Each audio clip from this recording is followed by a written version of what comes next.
Hi, I'm Fly and today we're going to learn how to play Aethermon Collect. This is a 2 to 4 player co-op / competitive game. The goal of the game is to be the player with the most points. Throughout the game you'll be collecting these creatures called Aethermons. Each Aethermon is worth a certain amount of points and the player with the most points wins the game. The game's played over a series of rounds until neither player is able to collect an Aethermon on their turn. I'll be teaching you both the competitive and the co-op versions. To set up, separate the artifact cards, which have this back, from the Aethermon cards, which have a creature on one side and a small text description on the other side. For the co-op mode, set the artifact cards aside, you won't be needing them.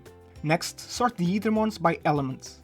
Each Aethermon has an element type next to their name on the bottom. Then you're going to remove a certain number of elements based on your player count. At 4 players, use every element. At 3 players, use 6 elements. And at 2 players, use 4 elements. You can decide which elements to play with, or you can randomly assign that, it doesn't matter. Next, you're going to set up a grid based on your player count. For a 2-player competitive game, you build a 5x5 grid, and you leave the middle position open. For a 3-player competitive and co-op game, you build a 6x6 grid.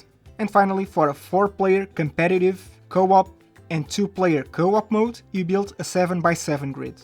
Again, leaving the middle position open. So this would be the setup for a 2-player competitive game. This is the group token. Take it and place it in the middle empty spot. If playing a 3-player game, the last player in turn order chooses one of the 4 corners and places it there. Randomly decide a starting player, and if you're playing the co-op mode, you're ready to go. If playing the competitive mode, however, there's still one more step to go. Take the artifact cards and create as many pairs as there are players. Beginning with the last player in turn order and going counterclockwise, every player chooses one of these pairs of artifacts. You can place the rest of the cards in the box, they won't be used. And if you're playing the competitive mode, you're now ready to begin. On your turn, you're going to move the group token any number of spaces either vertically or horizontally, and you take the Aethermon wherever you choose to end up. Place the Aethermon you just took beside you face up, because in this game every card is public information. And yes, you can move to an empty space deliberately. You might want to do this to deny a card your opponent wants, or maybe to forcefully end the game earlier. And that's it, then the next player does the same thing, moves any number of spaces either horizontally or vertically and takes the Aethermon there.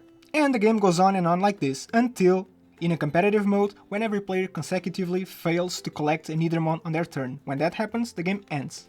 On co-op mode, as soon as one player fails to collect an Aethermon on their turn, the game also ends. Let's take a look at how Aethermons score. On the top left corner you have a number, that's how many points an Aethermon's worth. If there are 2 or more circles on its right hand side, it means that that Aethermon is part of a set. If you manage to collect every Aethermon of that specific set, their value points are doubled. Don't forget, in the competitive mode you have 2 artifacts you can use, and you can only use each artifact once during the game. Once you've used an artifact, flip it to the other side, and the text description on each artifact indicates the timing of when it can be used. Remember, the artifacts are not available in co-op mode. Now 2 caveats for the co-op mode. If I take an Aethermon of a given set, no other player may take an Aethermon of that same set. And specifically for a 2-player co-op game, once the game starts, the first player will move as usual either horizontally or vertically. But as soon as that happens, from there on, the other player may only move on the other axis the first player didn't choose. So if I'm the first player and I chose to move horizontally, then I'm limited to that axis for the rest of the game. And same goes for the other player, he's limited to the vertical axis for the rest of the game. And then you add up the points from all your Aethermons. Don't forget, if you manage to collect all the Aethermons of a given set, their points are doubled. Then, in a competitive mode, the player with the most points wins the game. And in case of a tie, the player who acted last in turn order wins the game. In co-op mode, you collectively add up all your points and then compare it against the scoring table to check how well you performed.